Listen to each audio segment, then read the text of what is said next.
విజయ్ దేవరకొండ ఒక కంబ్యాక్ కాదు 100 కంబ్యాక్లు ఇచ్చేసాడు ఈ మూవీ తోటి. విజయ్ దేవరకొండ అన్న బాడీ ఏంటి బ్రో ఆ బాడీ, కండలు ఇలా ఇలా ఉంటాయి.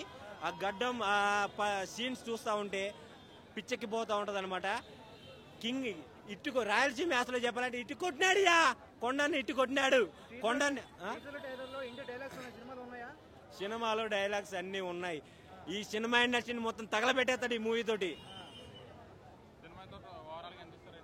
4.5 ఇయర్స్. ఈ మూవీలో క్యారెక్టర్స్ అయితే భాగ్యశ్రీ మేడం క్యారెక్టర్ చూస్తే కుర్రల గులాబ్ జాములు గల్లంత అయిపోతాయి. ఇంకా మెంటల్ మాస్ సీన్ చూస్తే పిచ్చి లేచిపోద్ది అనమాట, ఇంకేముండదు. ఈ మూవీతో నేను భాగ్యశ్రీ మేడం లవర్ అయిపోయినా. ఈ ఏడు నా లవరే భాగ్యశ్రీ. పిచ్చెక్కిచ్చింది అనమాట.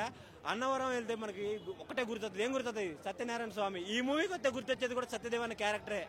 మనం కేరళ వెళ్ళినా గుర్తొచ్చేది ఏంటి? నేచర్. ఈ మూవీ చూసామనుకో గుర్తొస్తుంది. ఈసారి కేరళ వెళ్తే మనకు వెంకీ అనే క్యారెక్టర్ పిచ్చెక్కిచ్చేసాడు. అందరు మాస్ ఎలివేషన్స్ అయితే ఇలాంటి మూవీ గౌతమ్ తిన్ననీరు తీసాడని ఎవడు ఎక్స్పెక్ట్ చేయలేదు. ఈ మూవీకి డే 1 100 crores వచ్చేస్తాయి. విజయ్ దేవరకొండ కెరీర్ లోని బిగ్గెస్ట్ బ్లాక్ బాస్టర్ మూవీ ఏదైనా ఉందంటే కింగ్డమ్ ఒక మైలు రాయిగా ఉంటుందని నేను 100% చెప్తున్నా. కేజీఎఫ్ అది వేరే స్టోరీ, ఇది వేరే స్టోరీ. కేజీఎఫ్ ఏంటనుకుంటున్నావు? కేజీఎఫ్ అది ఏదో బంగారం గురించి, ఇది బంగారం గురించి కాదు కదా. ఇది ఊర మాస్ మూవీ. నాగార్జున గారు తీశారు మాస్. ఈ మూవీలో విజయ్ దేవరకొండ ఊర మాస్ ఇచ్చి పడేసాడు. మూవీ అయితే అరాచకం బ్రో, అరాచకం. ఆ మొత్తం కోచేస్తాడు అనమాట. ఫ్యాన్స్ అందరినీ ఆయన గుండెకాయ చేసుకున్నాడు. కొండనండి సరే ఈ కన్ను అందరికీ మా గుండెకాయ. తెలంగాణ మెగాస్టార్ కదా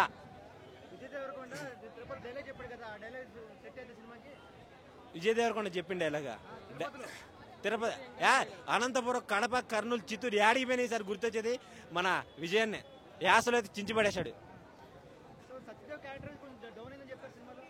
సత్యదేవ్ అన్న క్యారెక్టర్ అయితే డౌన్ అంటే డౌన్ ఏం లేదు, సూపర్ ఉంది. అందరూ ఆ క్యారెక్టర్కి ఆ మాత్రం లెంత్ ఉంటేనే సరిపోయింది.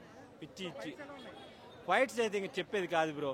ఆయన కస నరుక్కోటాలు కొడుకు. నేను రేటింగ్లు ఇవ్వను, అందరు చూడాలి సినిమా. It's nice. చేయలేదు, అంత పార్ట్ 2లో ఉన్నట్టుంది.